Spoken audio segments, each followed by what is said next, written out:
order. So we'll start with tonight, just looking at places like Escondido in the inland valleys. What you will see out there will be a couple of layers of clouds. So the higher clouds streaming in from the south and southwest, kind of pushing through the night here and there, a few streamers of that, not too much, but also potentially in the inland valleys. You may see some at the street level now, different layer at the street, some of the patchy dense fog, but that'll be mostly seen along those coastal zones. So ending up for tonight, again, partly cloudy skies, possible low patchy cloud here and there mixed into those coastal zones, and also maybe some of the inland valley areas. Your temperatures along the coast, but that mid to upper 40 mark. Your inland valley temperatures, but that mid to upper 30 mark, maybe the low 40s too. Mountains, upper 20s, low 30s, and also even in the deserts, not much of a chance of any kind of low cloud and or patchy fog there, but that's where you'll also see, notice that little icon, you'll also see some streamers, some wisps of high cloud moving through. You'll be at about the mid to the upper 30s. Looking at tomorrow, some wisps of high cloud still streaming through from that plume of moisture to the south. That's not where I'm looking to see any potential for rain. I'll show you in a second. So what we will end up seeing temperature-wise, really beautiful out there again tomorrow. You are looking, though, at the weather becoming a bit more dry now and a little bit warmer as we head into Wednesday. I'll show you that in a second as well. Low to mid 60s for the coast, upper 60s, low 70s for the inland valleys. A mild day across the regions to the west of the mountains. Very dry out there, starting to feel that elevated fire weather, even more so than you already did yesterday and today. So we really haven't had a whole lot of reprieve from that in between our Santa Ana setups. Seeing the inland valleys and the foothills, Pine Valley, you'll be at that low 60 mark. Julian, mid 60s. Over and through the desert floors, Borrego Springs and Ocotillo Wells, you're looking at the low 70s.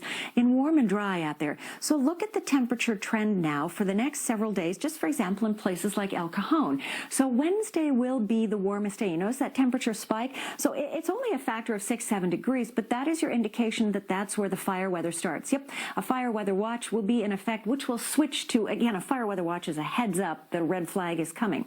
That will be in effect Wednesday morning, 10 a.m. until Thursday, your Christmas Eve, 3 p.m. So we're looking at some dangerously elevated critical fire weather. So tonight, possible patchy dense fog. Wednesday through Thursday, critically elevated red flag warning weather through about, again, all day Wednesday through about the half day of your Christmas Eve day, your Thursday. So looking way out there, though, look at what's happening there on Monday and Tuesday. So this is right now, confidence is moderate, but that's better than low. So it looks like a Pacific Northwest system may hold together enough to give us a chance of rain, and that rain may not just fall over the mountains, the inland valleys, and the coastal zones, but hopefully also the deserts, those plants and animals in desperate need of some sort of replenishment for their water supply. So we're looking at some good news out there as soon as we get through the dangerous position of possible patchy dense fog or critical fire weather Wednesday and Thursday. Let's look ahead and hope that that rain actually does head our way. That'll be a wonderful belated Christmas gift. Thank you, Dagmar. Now for the news at 5. After months of gridlock, Congress has finally agreed on a pandemic relief package that will soon provide direct payments to many San Diegans. A closer look at what else the deal includes. And with that new agreement, what happened with the last stimulus package? Many local companies got big money, some even raising eyebrows. Our NBC 7 Investigates team breaks it all down. And flights are grounded as more countries close their borders to the UK. What Great Britain is doing amid a new strain of the coronavirus, and there might be a hyper-contagious. NBC 7 News at 5 starts now. Thank you for joining us for the News at 5. I'm Bridget Naso. I'm Catherine Garcia. Well, President-elect Joe Biden received his first dose of the Pfizer COVID-19 vaccine in Delaware today. Afterward, he credited the Trump administration for its work with Operation Warp Speed, and he said Americans have nothing to fear when it comes to taking the vaccine. Meanwhile, help is on the way for millions of struggling Americans. Congress has finally agreed on a pandemic relief package that includes direct payments to many Americans. NBC's Alice Barr has the latest from Washington. With a deal in hand, Congress is racing to pass a $900 billion COVID relief bill before another midnight government shutdown deadline. After months of gridlock, the package is a lifeline for millions of struggling Americans set to lose federal benefits the day after Christmas. The American people have waited long enough. The bill includes a new round of stimulus checks. People making less than $75,000 a year will get $600, plus the same for any child, adding up to $2,400 for the average family of 4. Treasury Secretary Steven Mnuchin. People are going to see this money the beginning of next week. I expect it's needed in a short period of time, and I think this will take us through the recovery. Some lawmakers in both parties had pushed for larger checks. It is so little, so late. But that was a deal breaker for fiscal conservatives. The package also gives an additional $300 a week in unemployment benefits, along with billions for small businesses, vaccine distribution, and schools. Democrats insist this is not the end, banking on a larger rescue package next year after President-elect Joe Biden takes office. Anyone who thinks this bill is enough hasn't heard the desperation in the voices of their constituents, has not looked into the eyes of a small business owner on the brink of ruin. For now, a final push to carry desperately needed emergency relief over the finish line. In Washington, Alice Barr, NBC News. Along with the COVID relief bill, Congress is also working to pass a $1.4 trillion funding plan to keep the government running through September of next year.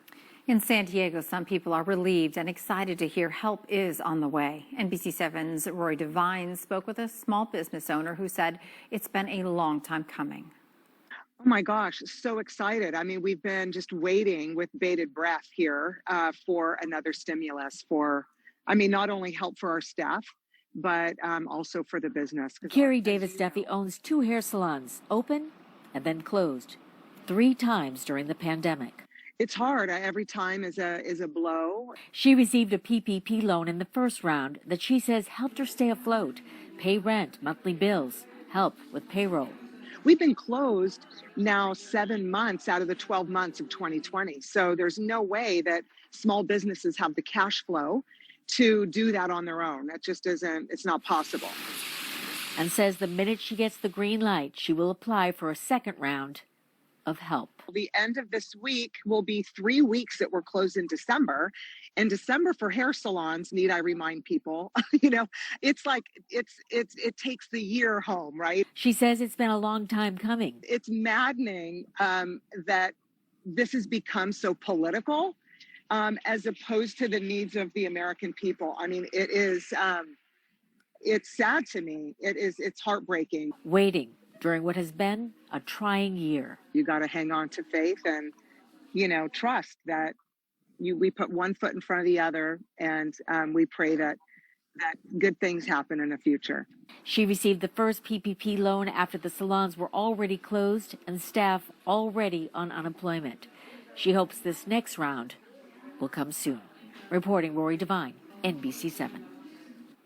And Rory says schools will also receive money under the federal stimulus package. The board vice president of San Diego Unified School District, Richard Barrera, said in part, "It is the first step in the right direction. We appreciate the funding directly for schools and for strategies such as testing to mitigate the virus, but schools will need double or triple what is in this package to help our students overcome the learning loss and social and emotional impacts of the pandemic."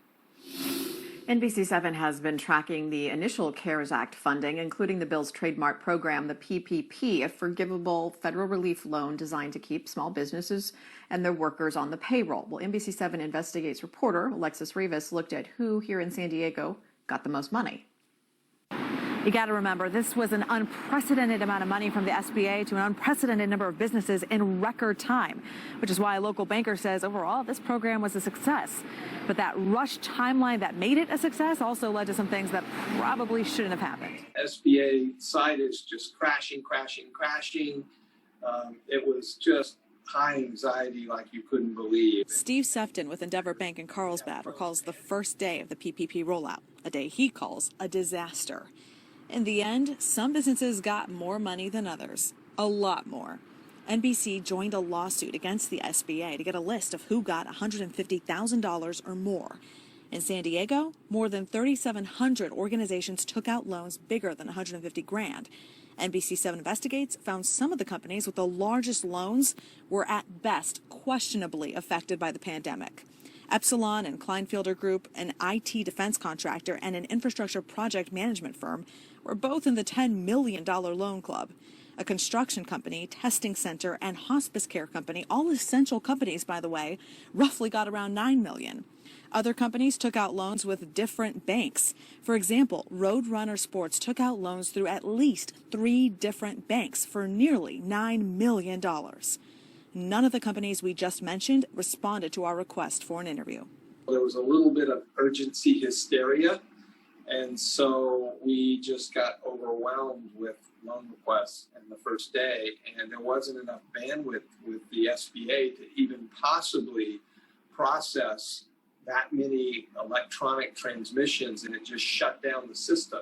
Coming up at 6, hear from a business owner who got a small portion, less than $10,000 in PPP loans, enough to save her business, what she has to say about some of those companies we just showed you who took millions.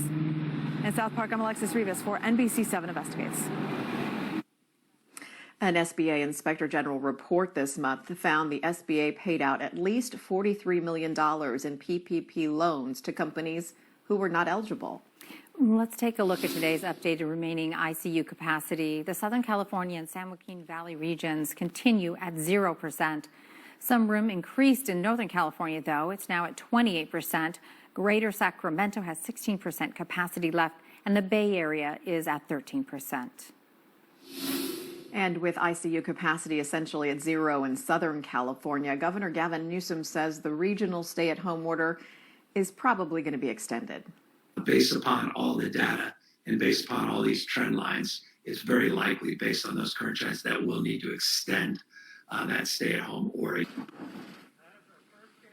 The current order was set to expire a week from today, but the governor says given the skyrocketing number of new cases, of hospitalizations and deaths, that would not be a good idea. He said COVID-19 hospitalizations are up 63% over 14 days, and COVID-19 ICU admissions are up 51%. The death rate is rising as well. The governor said 2,741 Californians have died in the past 2 weeks, with 83 deaths reported just yesterday.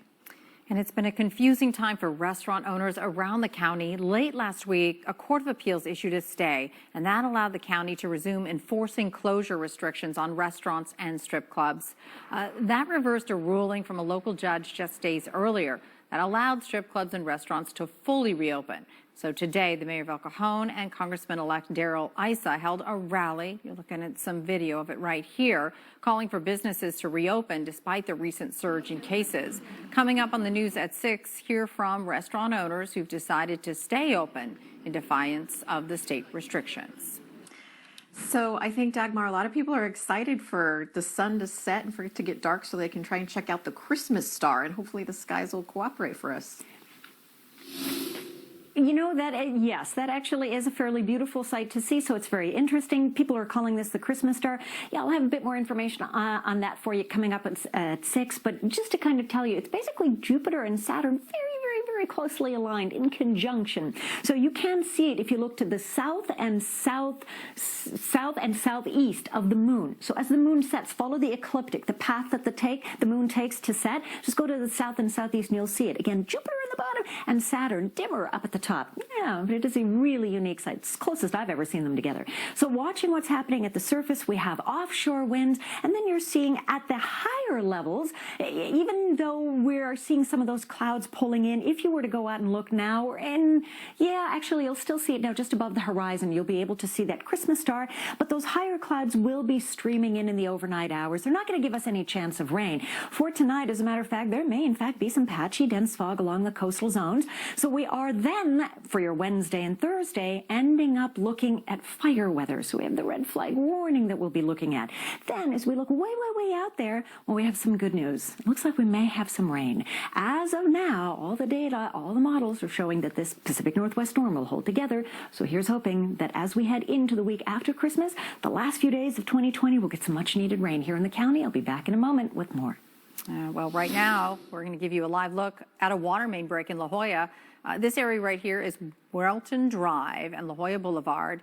San Diego police have confirmed, and you can see it right there, it is a hydrant that broke. Water's coming from the ground. You can see it there. It's pouring down to the beach below, actually. And possibly affecting the cliffs there. So as you can see, some people standing out in their garage. Firefighters are there trying to get that under control, and we'll check back in if needed for you. A new fast-spreading strain of the coronavirus is forcing strict travel bans in the United Kingdom. What we've learned about the virus mutation straight ahead. Plus, a second vaccine rolls out to the front lines across America today. We hit 18 million cases now. So who is next in line for the shot? Closed captioning on NBC7 is sponsored locally by Jerome's Furniture, Southern California's hometown furniture store since 1954.